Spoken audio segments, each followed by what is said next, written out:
Everybody was trapped on my side, and I crawled over. An extraordinary story of survival for 25 people in northern Saskatchewan. Despite some injuries, all the passengers somehow survived a devastating plane crash.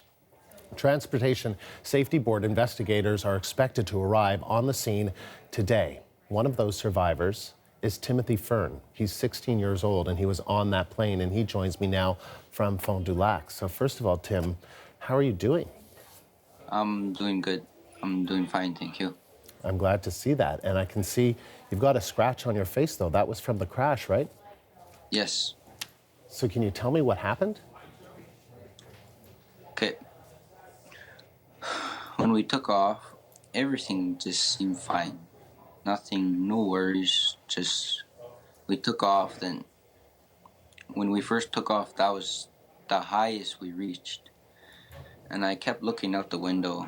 I just had some weird feeling that my uncle, Arson Fern, knew something was wrong right away. He said he had a feeling. Then a few minutes later, it just all happened under 3 minutes tops. Before the engine cut, he yelled out, and then the first engine cut, then the second engine cut, and then we hit the ground. And when we hit the ground, I got knocked out. I was getting thrown around, but I had my seatbelt on, and then my cousin was sitting beside me. His name's Lyman Fern.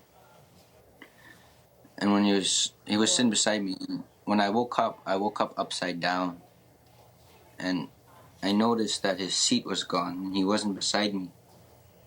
Then I looked to where I was sitting by the window, the whole wall was gone. So I just unbuckled myself and I got out easily. When I got out, I was looking for Lyman. I thought that he was in the plane because on the side of me, all those seats were crushed together. And I thought he was out there, but and then I went outside of the plane. I seen him standing there. I asked him what happened. He said he doesn't know.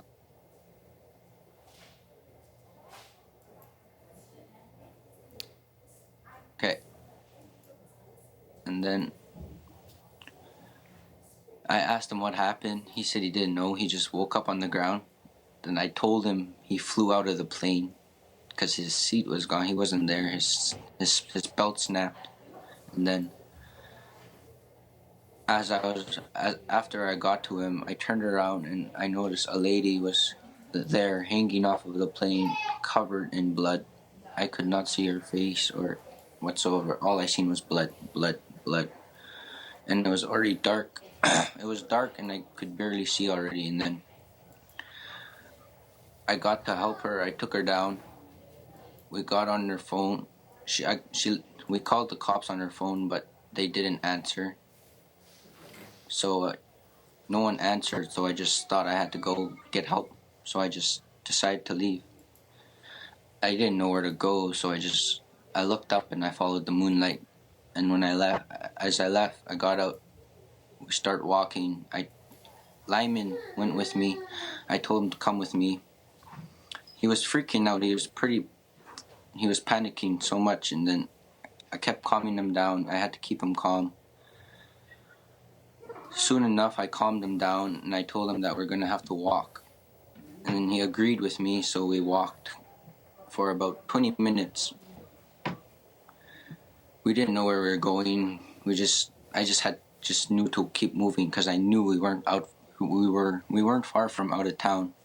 And then when after a while, I started seeing the tower light flashing once in a while. Then I thought we were following it, but end up going in circles. At least once or twice we went in circles. And then where we first seen the tower, I went back there and I took the opposite direction. And I kept following that for about 20 minutes. And then I started to see truck lights and everything. And then as soon as I seen a truck light, I just ran to the road. And the first person to stop was Julie Paquette. And daughter, Janita. And they stopped and asked what was wrong, what happened, and where was the plane. And then I told him I didn't know where it was. Then Adam came. He asked me where the plane was.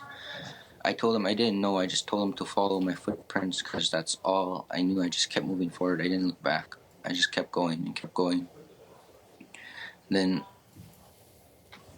I was afraid for the other people because when I first checked up on them, I was yelling. I never heard nothing back. I was waiting there. Then I thought that everyone actually was gone. No one replied back for about 5 minutes. So then that's when I decided to go and get help. Then when we came back, we left. Then we kept going, and we got help. We got to the clinic. We soon realized that the real problem of the plane crashing was because the plane was overweight. My granny and another lady from Black Lake overheard the flight attendant talking to the pilot saying it was overweight. And it just all happened too fast. And then, and so, when you were taking off, you said you felt like there was something wrong. You just felt like the plane wasn't reaching a certain height. Is that what you were feeling? I had a gut feeling that we weren't reaching too high. I just noticed the trees were coming closer to me as I was looking out. I just noticed it was coming closer and closer to me, and then That must have been terrifying. That must have been terrifying. It was. I just really thought I was going to die. And then, so when you got to so when you saw the woman on the road, did she know that a plane had crashed? Did people in the community realize that a plane had crashed? Everyone, plane crashed. It was a loud crash, a loud noise in town. Everyone heard it. The thing was that everyone thought that the plane crashed at Mackenzie Lake.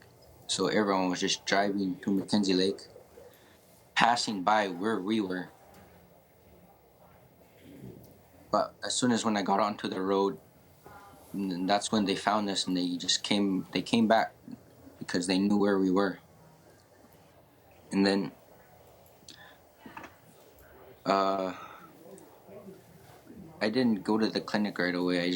I stayed there just walking around. I was looking for my grandpa or my granny, and I couldn't find them. So I just kept waiting. Then after a while, I seen my brother and my grandpa, and I waited with them. So I just waited, and I wanted to know that everyone was okay. After a while, I just went to the clinic, and soon more of them were coming. And then my cousin Arson Jr. was in the plane for about 3.5 hours after it crashed. He was stuck in the plane. Yeah, can you describe that? Like in terms of, you said that you saw a woman that was bleeding. You said you were calling out. Can you describe what it looked like inside of that plane? You talked about how the wall was gone where you got out. I could only see from where I was. I could not see from where the other people were because there was no entrance. It was all blocked by the chairs crushed together. No way to get in. I didn't know what to do. I kept calling, but no one was calling back. So first thing I thought was to get help. Yeah.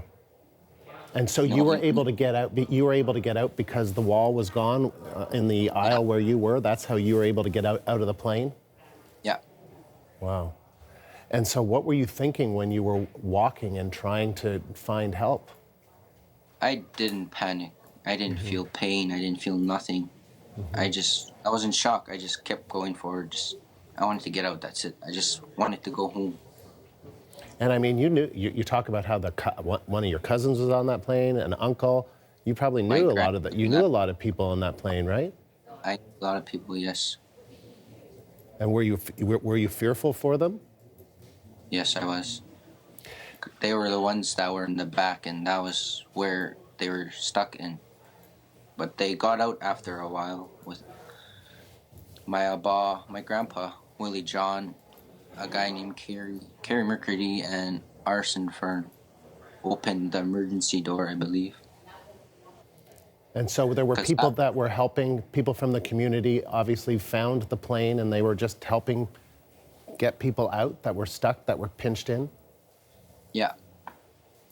And when we crashed, we were just soaked in gas. I couldn't, when I first opened my eyes were burning because of the gas. I had gas in my mouth, in my nose, my eyes, everywhere.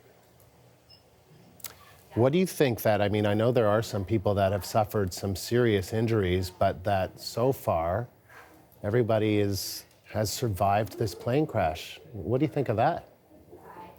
It's a miracle, and you gotta thank God every day for keeping, for always God believe in God. And luckily, everyone got out alive. May have been hurt, but everyone is alive, and that's the good thing.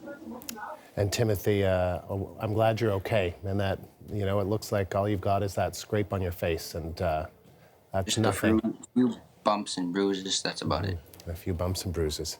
Timothy, it was good of you to take the time to talk to us. Thanks very much. You're welcome. That is Timothy Fern in Fond-du-Lac, Saskatchewan.